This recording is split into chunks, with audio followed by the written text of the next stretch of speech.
Varias autoridades fueron vendadas los ojos. Caminaron con muletas y ocuparon sillas de ruedas para percibir lo que tiene que pasar una persona con discapacidad cuando utiliza transporte público. Nos caemos, nos levantamos, más para las personas no videntes, con las sillas de ruedas. Y esto es una discriminación total. Y si nosotros tenemos que luchar, lucharemos. A pesar de los problemas para personas con discapacidad, desde este 1 de octubre se incrementará el pasaje a 0.35 centavos en el trolebús y Ecovía. Más adelante le ampliamos esta información. Muy buenas noches, amigos. Bienvenidos a la emisión estelar del Comercio TV. Aquí, lo más destacado del día. Un trágico accidente se registró en el norte de Guayaquil. Un bus de transporte público atropelló a una joven y su abuela, que caminaban sobre la vereda. Lamentablemente, la menor de edad falleció y la adulta mayor permanece en estado crítico. El conductor se dio a la fuga. El cuerpo sin vida de una joven de 21 años de edad tendido en la calzada dejaba atónitos a curiosos y moradores del sector Alborada, en la avenida Rodolfo Vaquerizo Sur, norte de Guayaquil. Y es que el hecho había impresionado a todos, pues un bus de transportación pública perdió el control, invadió carril, arrollando a la adolescente. A pocos metros estaba una familiar de la Oxisa, que también fue alcanzada por el vehículo. Y se subió, perdió pista el conductor. Ya, la niña estaba sentada aquí, porque aquí siempre los pasajeros se sientan. Ya, y la señora estaba al otro lado. A lo que el bus viene, pierde pista y se choca directamente. Con la joven que estaba sentada. Con la joven, exactamente, y se llevó el cuerpo totalmente. Elementos del ATM, Cuerpo de Bomberos, Policía Nacional estuvieron presentes para tratar de mantener el orden y la calma en la zona. El cuerpo de la chica fue trasladado hasta el edificio de Ciencias Forenses, mientras que su familiar a una casa de salud. De sexo femenino, que ha fallecido lamentablemente. Estamos investigando si la acompañante es la abuela o la mamá, la cual está una parte desmembrada que ha sido trasladada al hospital Luis Bernaza. Encontramos un cuadro de dos víctimas, una fallecida y la otra con signos vitales. Trabajamos apuntalando el bus, sacando los cuerpos y poderlos trasladar a la casa asistencial. Al parecer eran familias. Que este tipo de accidentes son constantes en el lugar, aseguran moradores y personas que trabajan en el sitio, y que temen que situaciones como esta se repitan nuevamente. La otra vez, la línea 63 casi se choca con el poste, porque los buses pasan de manera rápida. Un encargado de la línea involucrada llegó para mover el vehículo, pues es eléctrico. Además que el chofer del bus huyó de la escena. Informó Julio César Saora. La Policía Nacional investiga el asesinato de una vendedora de lotería en el centro de Guayaquil. Según las primeras hipótesis, el responsable sería su propio yerno, contra quien existía una denuncia por violación sexual. El local asignado con el número 35A no abrió sus puertas la mañana de este viernes. Comerciantes y compañeros que ejercen su labor desde la Plaza Rocafuerte en el centro de Guayaquil se mostraron indignados por el suceso ocurrido durante la noche de este jueves, mientras la ciudadana intentaba cerrar su negocio. O sea, yo le compraba así los guachitos así, y ahorita me entero que la han matado anoche a la señora, qué pena. Ayudadora también, ayudaba a veces la gente que tenía necesidad, la ayudaba, o sea, por su cosita que tenía ahí. Ay, por el año 1980 estábamos jóvenes todos. Trabajábamos del lado de allá, donde está 9 de octubre y Córdoba, al lado de las empanadas, ahí teníamos el puesto. En el sitio existen cámaras de seguridad. La policía manifiesta que ya cuenta con los videos en los cuales se puede apreciar cómo se cometió este crimen. Ingresa una motocicleta con dos ocupantes, sí, evadiendo, subiéndose por este callejón, ¿no es cierto? Se baja el acompañante y inmediatamente pues dispara en contra de la señora en la cabeza y ocasionó la muerte, pero instantánea de la señora. La víctima fue identificada como Esmeralda Leonor Aguilar Bolaños, de 55 años. Culpan a un yerno de la víctima, a quien hace un año lo denunciaron por violación sexual en contra de una menor de 15 años. Atentado contra su pudor que se habría cometido en forma reiterada desde que ella tenía 12 años. El yerno le venía amenazando, intimidándole a la señora para que levante la denuncia. Informó José Morales. En el sector de La Tola, centro de la ciudad de Esmeraldas, un hombre fue asesinado de varios disparos. Aparentemente, el crimen respondería a una pugna de poder entre bandas delictivas. Al hombre de 46 años de edad le habrían sorprendido presuntos sicarios a bordo de una motocicleta cuando esperaba a unos conocidos para cerrar un negocio. Al examen visual externo presentaba varias heridas producidas por el paso de proyectil de arma de fuego a la altura del rostro y cráneo. Aparentemente fue llamado la víctima hasta este lugar, en donde fue victimizado por dos o una tercera persona que cometieron este crimen. El occiso fue identificado como Gustenberg A. Entre las hipótesis policiales que el asesinato respondería a pugna de territorio entre bandas delictivas. A pesar que el hombre de 46 años de edad no presenta antecedentes, familiares cercanos comentaron que habría recibido amenazas de muerte supuestamente. Desconocemos cuál es la relación o algún vínculo que tenga la persona victimizada con aquellas personas que cometieron este hecho criminal. Los presuntos sicarios se tomaron el tiempo para dejar sobre el cadáver una especie de pasquín con el siguiente mensaje: todos los tigres les va a pasar esto, y a los que les copian también, advertencia o amenaza que investigan agentes de la DINASED. Hay un panfleto, sí, no podemos satanizar ese panfleto, no, pero es un mensaje de ciertas bandas delictivas. Entre los indicios levantados por la DINASED y criminalística, una motocicleta, 6 vainas y labores de vecindario en busca de identificar y ubicar a los presuntos causantes del hecho.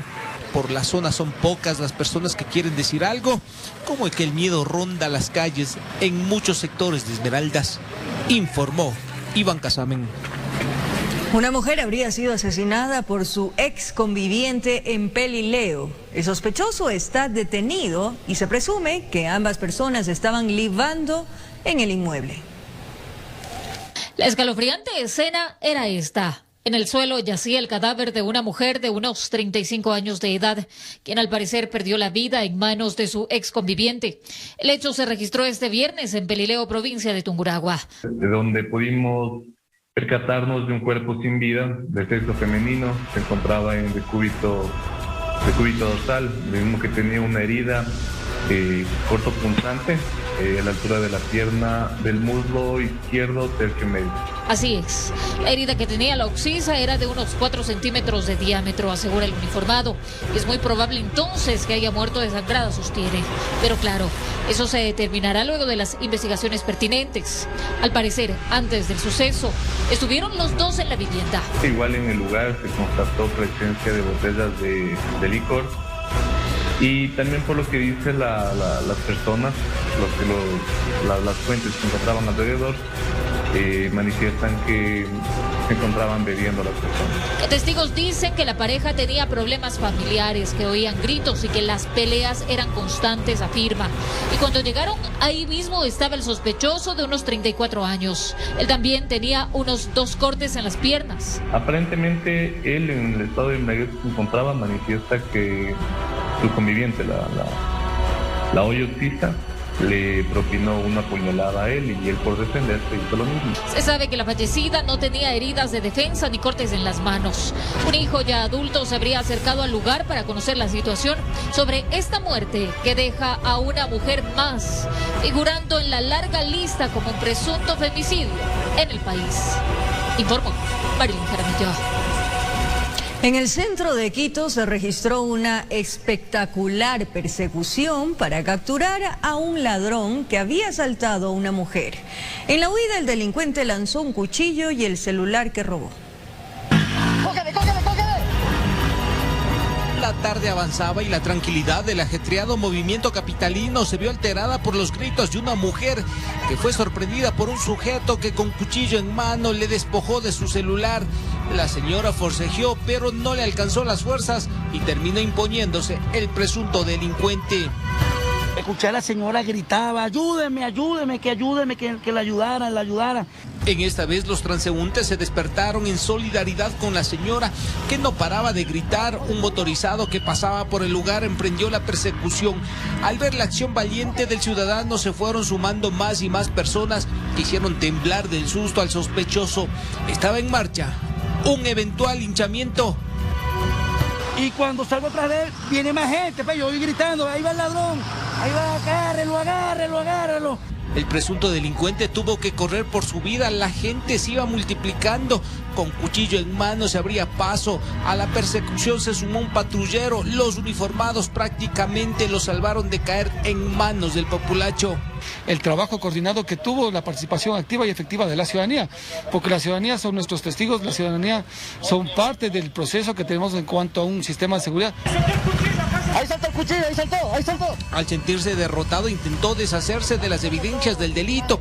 En primera instancia botó el cuchillo, luego el celular, hasta que terminó rendido y paró de correr. El accionar inmediato de la policía para tratar de pedir incluso el apoyo de la ciudadanía para lograr la detención. El hombre de 32 años de edad no cuenta con antecedentes. Por algunos minutos vivió la pesadilla terrenal. Uno contra la masa popular, experiencia delictiva que seguramente le puso a temblar. A pesar de arriesgar su integridad, la ciudadanía pudo colaborar, incluso se unió a esta persecución un ciudadano en una motocicleta. En Quito informó Iván Casamen. Y un sujeto acusado de robo de celulares fue atrapado por ciudadanos en Guamaní. El sospechoso fue golpeado por varios ciudadanos. Vecinos dicen que la zona es insegura. Los vecinos de Santo Tomás 1 en Guamaní, sur de Quito, indignados estaban. Atraparon a este sujeto, lo acusaban de haberse sustraído los teléfonos celulares de ciudadanos que madrugaban a trabajar. Y claro, él también a hacer aparentemente de las suyas. Llegó la policía, intercedió, porque los vecinos quisieron hacer justicia por mano propia, se amontonaron para pedir que devuelva lo aparentemente sustraído. Inocente decía ser, pero las víctimas lo identificaron. Esta joven fue una de ellas. Iba a la parada de la Ecovía cuando ocurrió todo. Y en la esquina me encuentro con un chico y el chico coge de una, se me acerca y me arrancha el teléfono y me pone el S y me dice dame todo lo que tienes, que me amenazó con un cuchillo y se me extrayó el teléfono, me vio que ya no cargaba nada más y salió a correr. Después de eso, explica, a una segunda persona le habría el mismo sujeto robado también el celular. Fue allí cuando los vecinos intervinieron. Sí, lo alcanzaron justo aquí en la esquina y ahí empezaron a darle golpes para que devuelva los teléfonos, pero él ya no tenía los teléfonos porque ya los había pasado a otra persona porque se había encontrado en la esquina con otra persona. Oradores vieron cuando el populacho atrapó al tipo. Vi que estaba allá, yo pensé que eran esos borrachitos que andan en la calle, pero no así de ladrones. Que le decían al que le cogieron que le devuelva el teléfono. Eso le decían, al señor le tenían ahí amarrado, así, luego se llenó la gente y no sé, eso escuchábamos de aquí, porque la verdad no nos acercamos nosotros. Dicen que la zona es insegura, que los robos son el pan de cada día y que desprotegidos se sienten. Porque vienen así, están pasando, como que pasan, pero rapidito jalan el celular aquí. Les roban también en los locales y todo, no es solamente que les roban así a los transeúntes. Los moradores del sector hacen un llamado a las autoridades a reforzar la seguridad en esta zona. Informó Marilyn Jaramillo. 2 hombres se salvaron de morir luego de recibir alrededor de 10 disparos cada uno. Los ataques se produjeron en diferentes puntos del sur de Guayaquil. La Policía Nacional detuvo a uno de los supuestos responsables. Una mancha de sangre sobre la calzada daba cuenta de lo ocurrido en la cooperativa Unión Cívica en el Guasmo Norte. En el sitio, sicarios a bordo de 2 vehículos dispararon contra este auto. El copiloto recibió la peor parte. Aproximadamente 10 proyectiles impactaron en su humanidad. Sin embargo, corrió con suerte. Y los impactos fueron desde la parte posterior algunos. Eso hace de que las varas se desvíen y obviamente no lograron comprometer hasta el momento órganos vitales, lo que permite que él se encuentre de manera estable aún. Tiene 8 en el cuerpo, 8 heridas, 3 en el tórax, 5 en las extremidades inferiores, y las versiones de los familiares indicaban de que este señor realiza taxismo informal. La policía realizó un operativo y logró detener a uno de los supuestos responsables, quien huía en una moto. El mismo que tenía un arma de fuego tipo pistola, marca Pietro Beretta, y ya sin munición. De acuerdo a los indicios recabados en esta detención, se encontraron elementos asociativos y vinculantes al hecho delictivo antes descrito. Minutos después, un segundo intento de asesinato se produjo en la cooperativa Siete Lagos, en el sur. Un hombre que se encontraba a pocos metros de su domicilio recibió aproximadamente 9 disparos. Al igual que el primer caso, también se salvó de morir. En el distrito sur de Guayaquil han asesinado a más de 90 personas en lo que va del año. La mayoría de las víctimas eran jóvenes. La policía da una recomendación. Se recomienda a los padres mayor control sobre sus hijos, ya que en los patrullajes que uno realiza en las noches, en la madrugada, se ve bastante presencia de jóvenes adolescentes que están en grupo de 2, 5, 8 personas. Informó Jorge Salazar. Objetos prohibidos decomisados, droga y armas blancas fueron encontradas en el Centro de Privación de Libertad 1 de Guayaquil. Los detalles del operativo en la siguiente nota. Llegaron hasta el Centro de Privación de Libertad número 1 en Guayaquil. Y tras los operativos ejecutados por parte de la policía se logró encontrar evidencia una vez más, pues se hizo una inspección del lugar. La policía con los resultados. Y en la madrugada se realizó un operativo de control de búsqueda de objetos prohibidos en el Centro de Privación de Libertad Guayas número 1, en el que se obtuvo los siguientes resultados: 12 celulares, 3 relojes de diferentes marcas, un módem, 2 municiones calibre 9 milímetros, 14 paquetes de sustancias sujetas a fiscalización y 4 armas blancas tipo machete. Que este tipo de acciones se volverán a realizar. Apuntan a evitar que objetos prohibidos ingresen hasta el centro de privación. Por ello, intensificarán los controles. Quieren evitar que nuevamente se den inconvenientes al interior de este y otros centros carcelarios. Informó Julio César Saona. El medallista de oro olímpico Richard Carapaz fue recibido y homenajeado por el presidente de la República, Guillermo Lasso.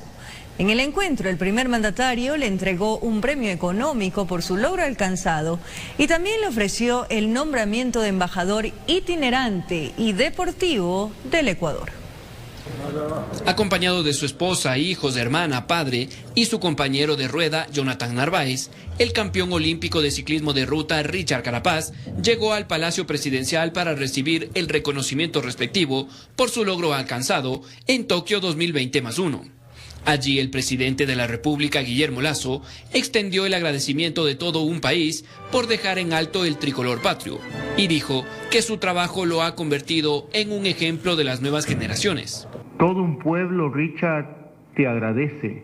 Tú eres el ejemplo de lo que puede ser el Ecuador cuando nos proponemos alcanzar una meta. El ministro de Deportes, Sebastián Palacios, también se sumó a las felicitaciones y enfatizó que su voz será escuchada por este gobierno para trabajar por el bienestar y desarrollo de los deportistas ecuatorianos de alto nivel.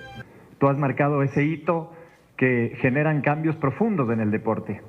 Carapaz, por su parte, expresó que se siente orgulloso de haber dejado el nombre del país en lo alto del deporte mundial. Que para mí, para mi familia, representa un orgullo el haber podido llevar lo más alto al tricolor, mi apellido, por supuesto, y al Ecuador entero en Tokio 2020.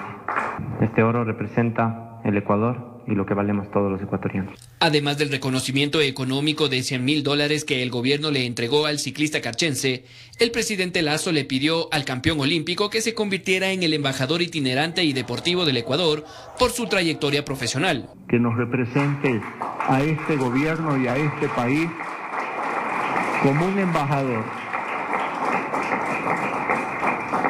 porque tú representas la esencia de lo que es el ecuatoriano. Richard Carapaz obtuvo la segunda medalla de oro olímpica para el país luego de 25 años y también se convirtió en el primer ciclista latinoamericano en obtener el podio en las 3 grandes vueltas y ser campeón olímpico.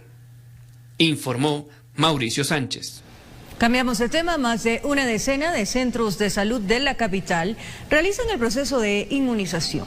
En tanto, durante los fines de semana se vacunarán a la población únicamente en los puntos del Colegio Consejo Provincial y el Centro de Convenciones Bicentenario. El proceso de transición de los puntos de inoculación hacia los centros de salud continúa. Cada espacio cuenta con las 4 marcas de vacunas contra el COVID-19 para aplicar primeras y segundas dosis. En promedio por día se reciben entre 60 a 150 personas en cada lugar. Para las primeras dosis mayores de 18 años, tanto de CanSino como AstraZeneca. Y continuaremos colocando las segundas dosis de los otros tipos de biológico también. En su mayoría llegan extranjeros, personas que padecieron la enfermedad hace poco, además de aquellos que se enteraron de la habilitación de los centros de salud cerca a sus hogares. Más fácil venir al centro de salud, más rápido, la fila avanza más rápido. Los nuevos sitios son custodiados por las Fuerzas Armadas y los especialistas están capacitados para evaluar las condiciones de salud de cada persona y determinar cuál es la vacuna que se adapta a sus necesidades. En el caso de que alguna persona tenga alguna condición especial, digamos dentro de patologías y demás, puede acudir con el certificado médico que un profesional de la salud evaluará justamente, como le decía, si es candidato o no para colocarse la vacuna. En tanto, se ultiman los detalles para las jornadas de inoculación de los estudiantes de entre 12 a 15 años. Desde este lunes, brigadas de salud llegarán a los colegios. En cualquier tipo de modalidad, sea presencial, semipresencial o virtual, que serán considerados. Serán 8 semanas en las que se inmunizarán a los jóvenes. Cada plantel educativo, en coordinación con el Ministerio de Salud, establecerá el día para la vacunación. Es importante recordar a todos los padres, madres de familia y representantes de los estudiantes que mantengan el contacto con las escuelas o los colegios en donde sus hijos estudian. Durante los fines de semana, únicamente se aplicarán dosis contra el COVID-19 en los megapuntos de vacunación, ubicados en el sur, en el Colegio Consejo Provincial, y en el norte, en el Centro de Convenciones Bicentenario, informó Sofía Vintimilla. La propuesta gubernamental de gravar con una tasa a los ecuatorianos que tienen más ingresos económicos recibe más críticas que apoyo. Desde el Colegio de Economistas de Pichincha se advierte que no se cuenta con cifras reales. A pocos días del anuncio gubernamental de imponer un impuesto focalizado a los ecuatorianos con más altos ingresos económicos, afectando a un 4%, genera las primeras críticas desde el Colegio de Economistas de Pichincha, ya que no se estarían manejando cifras reales. El ministro Cueva tiene una falencia totalmente grave, ¿no? Porque nosotros vemos que la gente que gana sobre $1,000 no es, como dice él, el 4%. Es el 30 al 35%. Víctor Ugalván comparte la pretensión del régimen del que más gana más pague, pero discrepa en el posible piso, que serían $1,000. Paga 200 de entre luz, energía, internet, todos los servicios básicos. Obviamente se van otros $300. Y la alimentación, y el vestuario, y la salud. John Cajas, docente universitario, también tiene algunas dudas. Habría que aclarar si es que los $1,000 son de ingreso por individuo o si es que es el ingreso ya promedio una vez que se hace el análisis de cuántos miembros del hogar tiene un individuo. Entonces podría ser que un individuo reciba $1,000, pero si el hogar no tiene más receptores de ingresos, entonces no necesariamente el promedio va a ser igual a 1,000. Entonces esos detalles técnicos habría que ver cómo los define el gobierno, ¿no? A esto se pone en alerta que alrededor de $600 millones que pretende recaudar el Ejecutivo en el camino podrían desviarse. Sería muy interesante que el gobierno diga, ok, voy a permitir que haya veedurías ciudadanas, veedurías de varios sectores sociales para que vean que estos recursos se van a usar para ayudar a los sectores vulnerables. Otra posibilidad que ronda en el ambiente es obtener recursos a través de la declaración del impuesto a la renta. Yo creo que sería un poco más fácil pensar en una contribución extraordinaria y el precedente más inmediato que tenemos es el terremoto de Manabí. Y ese sería un precedente legal más fácil, ¿no? O sea, es que si no, caso contrario, posiblemente en términos legales, la modificación del impuesto a la renta puede ser más largo, ¿no? Se le puede demorar más, incluso en la asamblea. Informó Héctor Romero.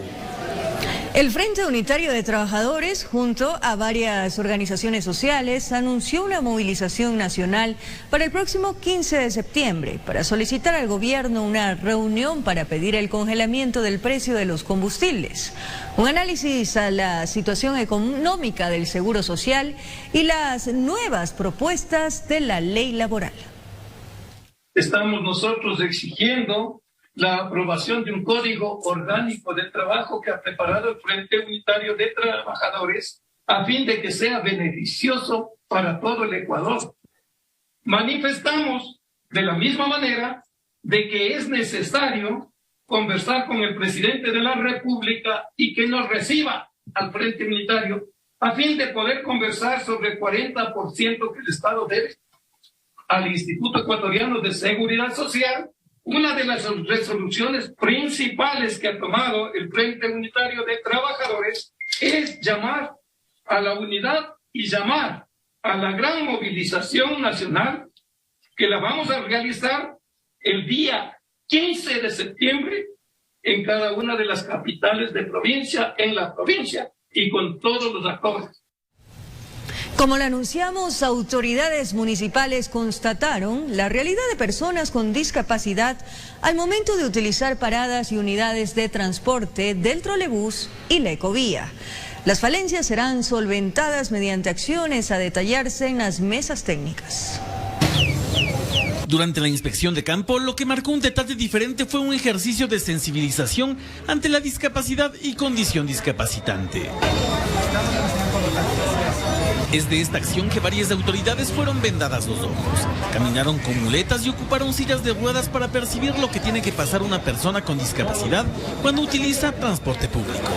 El acceso en la ciudad de Quito no es amigable para nosotros. Nosotros debemos hacer cambios radicales de inmediato. La realidad es que existen paradas sin accesos adecuados para personas con discapacidad, automotores con rampas deficientes en unos casos y sin rampas en otros, así como la aglomeración y difícil desplazamiento al interior de los vehículos. Y eso que hoy estuvieron privilegiados. Hoy estuvimos privilegiados, pero eso les invitaría todos los días para que anden con nosotros y van a ver la diferencia.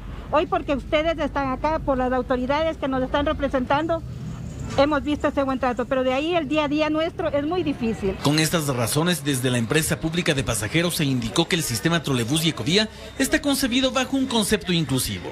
Sin embargo, el mejoramiento conlleva la creación y ejecución de políticas públicas adecuadas. La cuestión es de que desde el Estado se necesita una política pública y de inversiones dentro de lo que es la infraestructura. Por decirle, una persona que tiene discapacidad en silla de ruedas necesita de una persona que le ayude desde su domicilio a salir.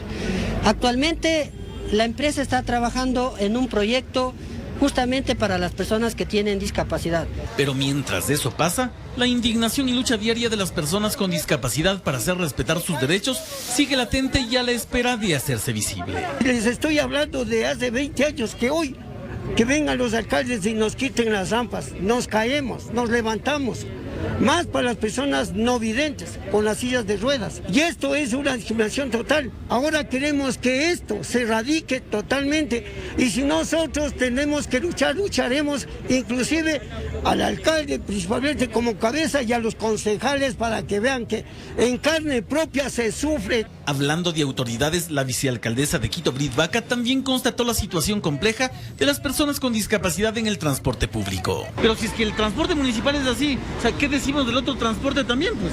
Y vea que ya hay algunas empresas que están cobrando 35 centavos, ¿no?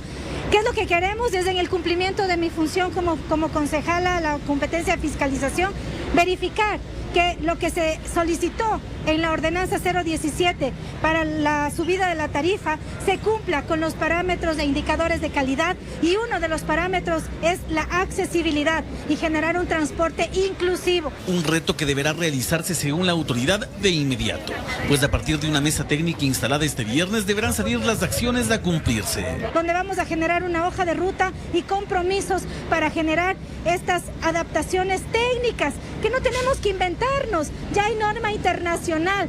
Repitiendo lo expresado irónicamente por una de las personas con discapacidad que estaba durante el recorrido, no es posible que en Ciudad de dos alcaldes estos temas no sean tratados con seriedad. Informó Javier Rosero. De regreso en la emisión estelar del Comercio TV, una persona gravemente herida, 3 familias damnificadas y pérdidas materiales dejó el colapso de una vivienda en el sector de la Cima de la Libertad. Esto queda en el centro de Quito. La comunidad espera la ayuda del municipio.